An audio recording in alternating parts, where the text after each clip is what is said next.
Don't you wish your khaki shorts were legitimately comfortable instead of stiff cotton? Try Bird Dogs. Bird Dogs stretch khaki shorts look like khaki shorts but feel like gym shorts. They have it all: anti-stink, sweat-wicking fabric, a super comfortable built-in liner, and zipper pockets to keep everything secure. It's time to swap your old school khakis for Bird Dogs. Go to birddogs.com/MLB and enter promo code BASEBALL for a free baseball hat with your order. That's birddogs.com/MLB, promo code BASEBALL for a free hat. You won't want to take your Bird Dogs off, we promise you.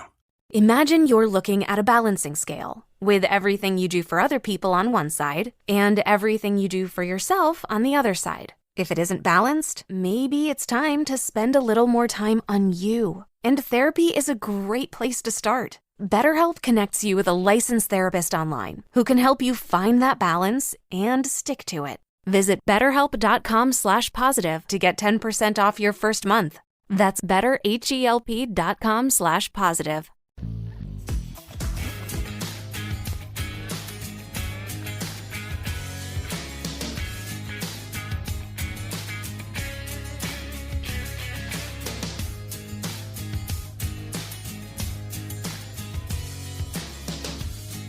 Welcome back, everybody. It's a Monday on Sports Daily right here on KFH. Tommy Castor and Paul Savage in for Jacob Albrock today. Let's go right now to the IHOP hotline, 869-1240. Got Mike on the line. He's got a question about Patrick Mahomes. Good morning, Mike. What's on your mind? Hey, guys. Hey, it's cool to be on the air. What chances do you guys think that some... what's that? I said for sure. Go ahead. Oh, thanks. I love your show, guys. Hey, Thanks. what chances do you guys think that someday Patrick Mahomes will have as many Super Bowl rings as Tom Brady currently has? What do you guys think? That's a good question. I mean, I obviously, Mike, we're looking at, he's got 2 Super Bowl rings right now. He is, in his mid to late 20s. I think it's going to depend upon how long he plays.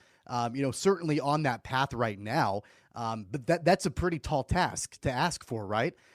Brady's got several more than Mahomes does right now. So it's going to be a process. There is quite a bit of work, I think, that needs to be done with the team around him. Of course, Chris Jones, that's the big topic right now, Paul, when you look at the Kansas City Chiefs and the fact that there's not a deal done yet for Chris Jones and, conversations about that with Brett Veach and what that looks like. But I think that, of course, we all know that it's more than just the quarterback. Even though Mahomes is incredible and amazing, you got to have some of those other foundational pieces. So, Paul, I don't know how much you followed, and Mike, thanks for the call and thanks for the question. I don't know how much you followed, Paul, this story with Chris Jones and, whether or not a deal is going to get done with him anytime soon. But he has not reported to minicamp yet. Does that concern you at all? Well, that's a great question, but let's not overlook Mike's question. That's a fascinating question. Will Patrick Mahomes have as many rings as Tom Brady? And to answer Mike's question before we go on to Sure. signees and guys that to Chris Jones, for instance, and guys that need to be signed. Before we go on to that, at first blood check, are you kidding? The chances of that happening are slim to none. And yet I think to myself, well, hold on. If this guy stays healthy, if he doesn't have any health problems or catastrophic type injuries, and I mean, what I'm talking about is knee injuries and shoulder injuries and those kind of things. And if he has none of those, and the Chiefs continue, and it looks like they want to continue to keep great players around Patrick Mahomes, and the fact that player after player after player, particularly receivers, want to play with Mahomes, yes, I'm going out on a limb. Yes, Patrick Mahomes will have more Super Bowl rings than Tom Brady. All right. Well, fair enough, Mike. Again, thanks for the question. Thanks for the call. Appreciate you calling in and asking that. But I'd love to know your thoughts, though, Paul. Does it concern you, though, that Chris Jones has not reported to minicamp? No, because that's the game that's played. How many times do we see this? I get it. I understand. How do you show you're serious about wanting a new contract? Well, don't show up to minicamp. You think that will affect Chris Jones on his ability? Are they going to teach him any new technique that's going to change his game at minicamp? What are they going to do at minicamp with Chris Jones that he doesn't already know? That he not only knows inside, but instinctually knows, because he is an instinctual player, and those are hard to find. Those guys that, they see a situation, they see an opening that's not there, and yet they know it's going to be there. Those are the kind of guys that are hard to find. They'll make this work. Do you think the Kansas City Chiefs want to go into the next season defending a Super Bowl not with Chris Allen on Chris the Jones? Chris Jones Yeah. on the defensive line? Of course not. You wouldn't think so. Chris Jones is, and by the way, who over the course of the last couple of seasons had said he might be the MVP? Oh, sure, you got Mahomes.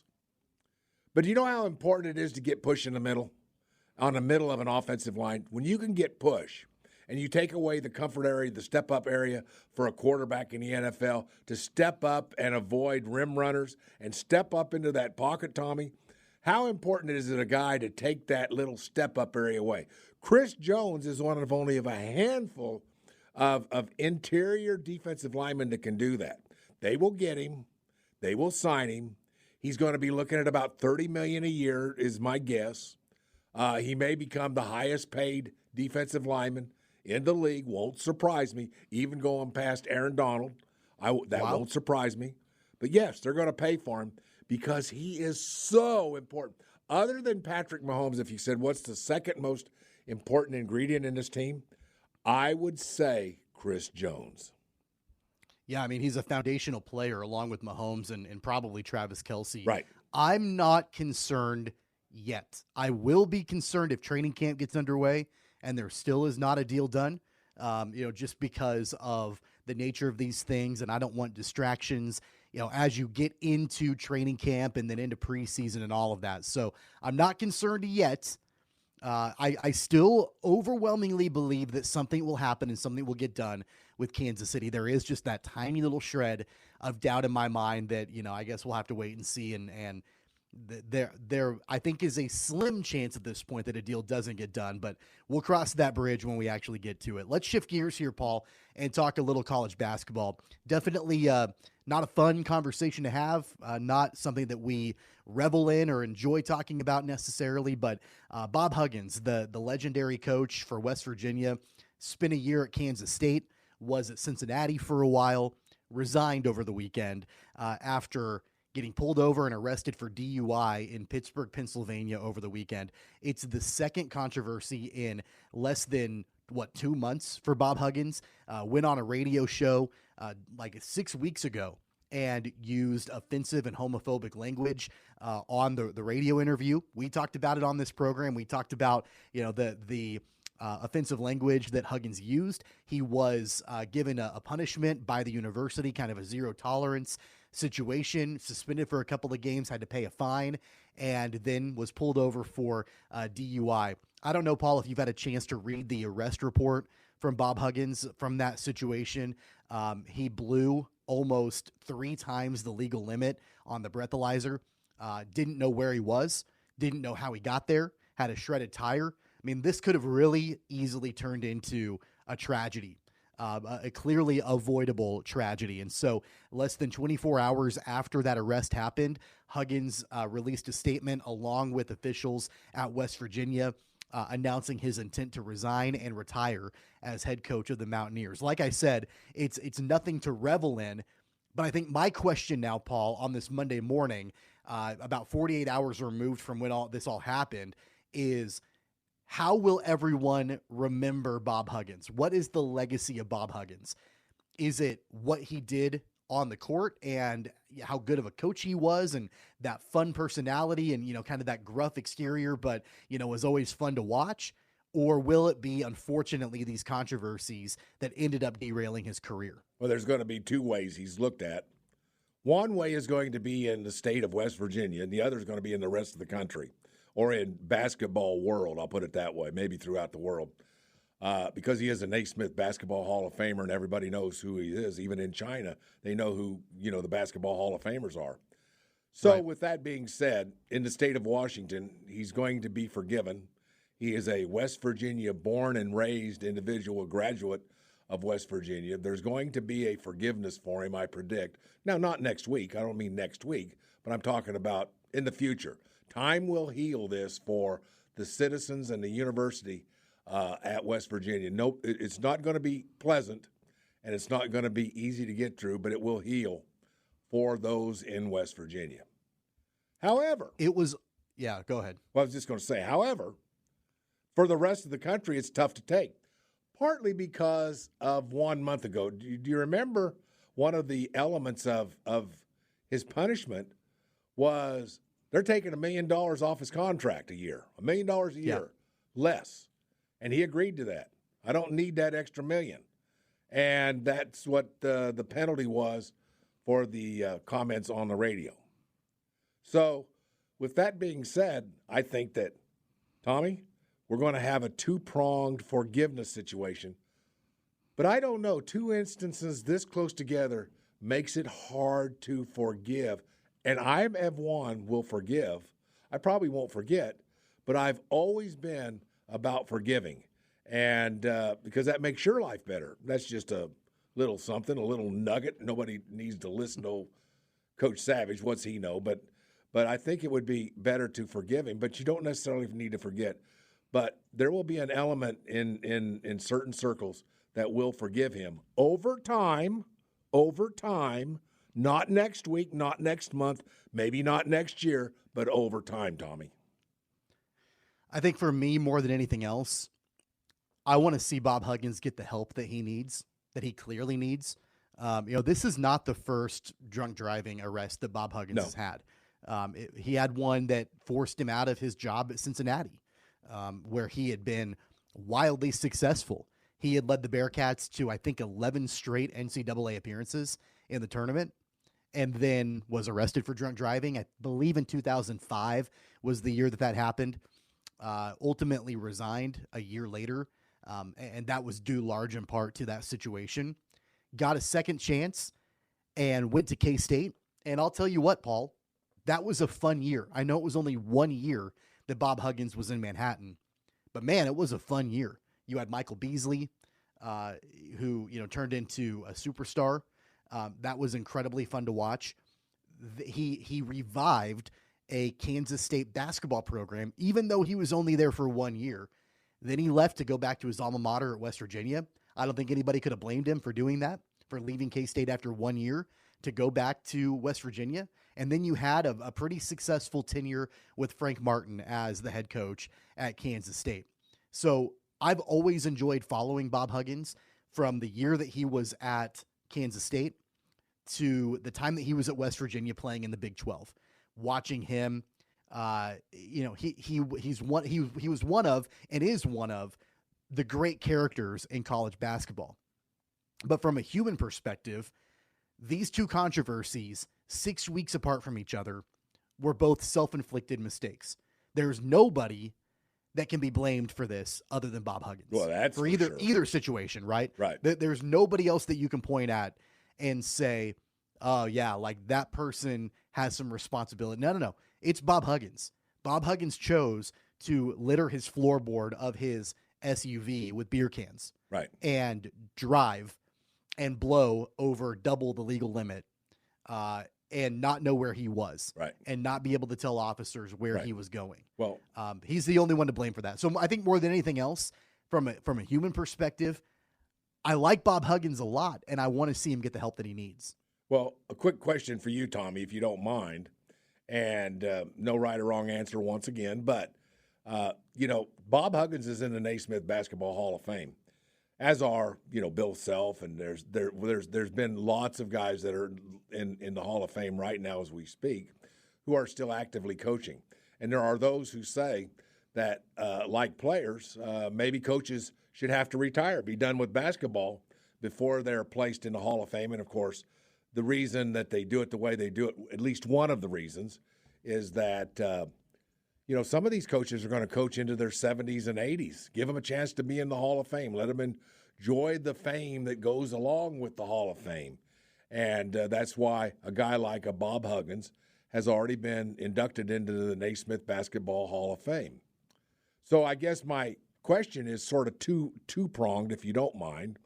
One, does this tarnish the reputation of the Naismith Basketball Hall of Fame?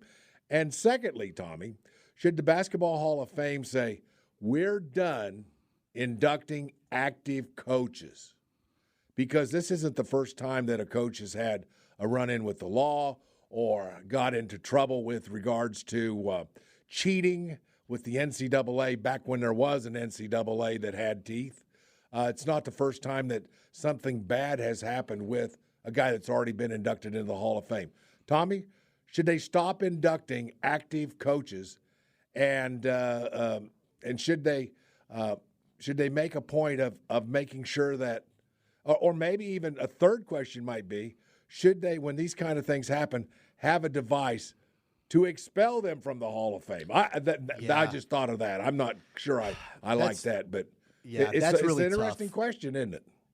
It's really tough. I think that, had the situation, and thank God it didn't, but had the situation ended tragically. Oh, my God. I hadn't thought of that. At that point, all bets are off. Yeah. Oh, my gosh. I hadn't thought of that. And thank goodness it didn't. That didn't happen. Right. But I think that you could have some kind of mechanism to do that. I'm not sure it's appropriate in this particular case because thank God they avoided disaster. Bob Huggins avoided disaster when he made that decision to get behind the wheel.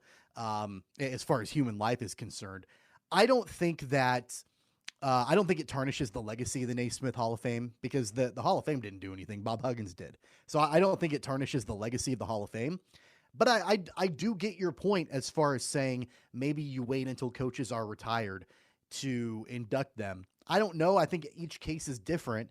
It is great to see active coaches be able to, be recognized while they are at their peak and in their prime and doing, amazing things. So I get that. I get that point. I'm undecided on that, but I do think that it would be fair in kind of an egregious situation to have a mechanism to maybe expel an inductee. I don't know. I guess I'll pose it back to you because you've got such a history with Hall of Fames around the state of Kansas and locally. Is there a mechanism in any of the Hall of Fames that you're a part of to remove somebody from the Hall of Fame if something happens? No, not in any of the Hall of Fames that I'm dealing with. No, that's a good question for us. Locally, there is not. There is no wording with regards to that in any of the bylaws that I deal with. Interesting. Well, it certainly brings up that question not only with the Naismith Basketball Hall of Fame, but just Hall of Fames in general. And I know that we don't take any sort of pleasure in this. There's no joking around about it. I've always liked Bob Huggins, and I'm sad to see him go, and I do hope he gets the help that he needs. But, certainly a disappointing end to the Bob Huggins era in Morgantown with West Virginia. We're going to take another break. When we come back on the other side, we'll do a giveaway. So get ready for that. It's coming up next right here on Sports Daily.